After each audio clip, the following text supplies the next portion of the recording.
श्री शिव पुराण रुद्र संहिता तृतीय खंड अध्याय 3। आप सुन रहे हैं भारतीय संस्कृति।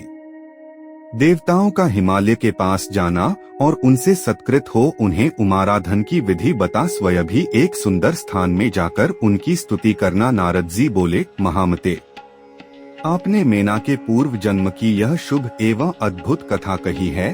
उनके विवाह का प्रसंग भी मैंने सुन लिया। अब आगे के उत्तम चरित्र का वर्णन कीजिए। ब्रह्मा जी ने कहा, नारद, जब मेना के साथ विवाह करके हिमवान अपने घर को गए तब तीनों लोकों में बड़ा भारी उत्सव मनाया गया। हिमालय भी अत्यंत प्रसन्न हो मेना के साथ अपने सुखदायक सदन में निवास करने लगे। मुने, उस समय श्री विष्णु आदि समस्त देवता और महात्मा मुनि गिरिराज के पास गए। उन सब देवताओं को आया देख महान हिमगिरि ने प्रशंसा पूर्वक उन्हें प्रणाम किया और अपने भाग्य की सराहना करते हुए भक्तिभाव से उन सबका आदर सत्कार किया। हाथ जोड़ मस्तक झुकाकर वे बड़े प्रेम से स्तुति करने को उद्यत हुए। शैलराज के शरीर में महान रोमांच हो आया। उनके नेत्रों से प्रेम के आंसू बहने लगे। मुने, हिमशैल ने प्रसन्न मन से अत्यंत प्रेम पूर्वक प्रणाम किया और विनीत भाव से खड़े हो श्री विष्णु आदि देवताओं से कहा, हिमाचल बोले, आज मेरा जन्म सफल हो गया। मेरी बड़ी भारी तपस्या सफल हुई। आज मेरा ज्ञान सफल हुआ और आज मेरी सारी क्रियाएं सफल हो गयी। आज मैं धन्य हुआ। मेरी सारी भूमि धन्य हुई। मेरा कुल धन्य हुआ। मेरी स्त्री तथा मेरा सब कुछ धन्य हो गया। इसमें संशय नहीं है, क्योंकि आप सब महान देवता एक साथ मिलकर एक ही समय यहाँ पधारे हैं। मुझे अपना सेवक समझकर प्रसन्नता पूर्वक उचित कार्य के लिए आज्ञा दें। हिमगिरि का यह वचन सुनकर वे सब देवता बड़े प्रसन्न हुए और अपने कार्य की सिद्धि मनाते हुए बोले। देवताओं ने कहा, महाप्राज्ञ हिमाचल, हमारा हितकारक वचन सुनो। हम सब लोग जिस काम के लिए यहाँ आए हैं उसे प्रसन्नता पूर्वक बता रहे हैं। गिरिराज, पहले जो जगदम्बा उमा दक्ष कन्या सती के रूप में प्रकट हुई थीं और रुद्रपली होकर सुदीर्घ काल तक इस भूतल पर क्रीड़ा करती रहीं, वे ही अंबिका सती अपने पिता से अनादर पाकर अपनी प्रतिज्ञा का स्मरण करके यज्ञ में शरीर त्याग अपने परम धाम को पधार गई। हिमगिरे, वह कथा लोक में विख्यात है और तुम्हें भी विदित है। यदि वे सती पुनः तुम्हारे घर में प्रकट हो जाएं तो देवताओं का महान लाभ हो सकता है। ब्रह्मा जी कहते हैं, श्री विष्णु आदि देवताओं की यह बात सुनकर गिरिराज हिमालय मन ही मन प्रसन्न हो आदर से झुक गए और बोले, प्रभु, ऐसा हो तो बड़े सौभाग्य की बात है।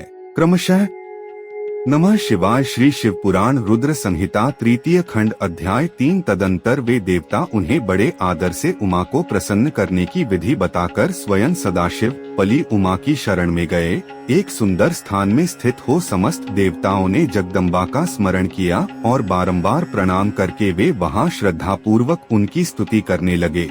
देवता बोले, शिवलोक में निवास करने वाली देवी उमे, जगदम्बे, सदाशिव प्रिय दुर्गे, महेश्वरी, हम आपको नमस्कार करते हैं। आप पावन शांत स्वरूप श्री शक्ति हैं, परम पावन पुष्टि हैं, अव्यक्त प्रकृति और महत्त्व आपके ही रूप हैं। हम भक्ति पूर्वक आपको नमस्कार करते हैं। आप कल्याणमयी शिवा हैं। आपके हाथ भी कल्याणकारी हैं। आप शुद्ध, स्थूल, सूक्ष्म और सबका परम आश्रय हैं। अंतर्विद्या और सुविद्या से अत्यंत प्रसन्न रहने वाली आप देवी को हम प्रणाम करते हैं। आप श्रद्धा हैं, आप धृति हैं, आप श्री हैं और आप ही सब में व्याप्त रहने वाली देवी हैं। आप ही सूर्य की किरणें हैं और आप ही अपने प्रपंच को प्रकाशित करने वाली हैं। ब्रह्मांड रूप शरीर में और जगत के जीवों में रहकर जो ब्रह्मा से लेकर तृण पर्यंत संपूर्ण जगत की पुष्टि करती हैं, उन आदि देवी को हम नमस्कार करते हैं। आप ही वेद माता गायत्री हैं। आप ही सावित्री और सरस्वती हैं। आप ही संपूर्ण जगत के लिए वार्ता नामक वृत्ति हैं और आप ही धर्म स्वरूपी वेदत्रयी हैं। आप ही संपूर्ण भूतों में निद्रा बनकर रहती हैं। उनकी क्षुधा और तृप्ति भी आप ही हैं। आप ही तृष्णा, कांति, छवि, तुष्टि और सदा संपूर्ण आनंद को देने वाली हैं। आप ही पुण्यकर्ताओं के यहाँ लक्ष्मी बनकर रहती हैं और आप ही पापियों के घर सदा ज्येष्ठा, लक्ष्मी की बड़ी बहिन दरिद्रता के रूप में वास करती हैं। आप ही संपूर्ण जगतु की शांति हैं। आप ही धारण करने वाली धात्री एवं प्राणों का पोषण करने वाली शक्ति हैं। आप ही पांचों भूतों के सार तत्व को प्रकट करने वाली तत्व स्वरूपा हैं। आप ही नीतिज्ञों की नीति तथा व्यवसाय रूपिणी हैं। आप ही सामवेद की गीति हैं। आप ही ग्रंथि हैं।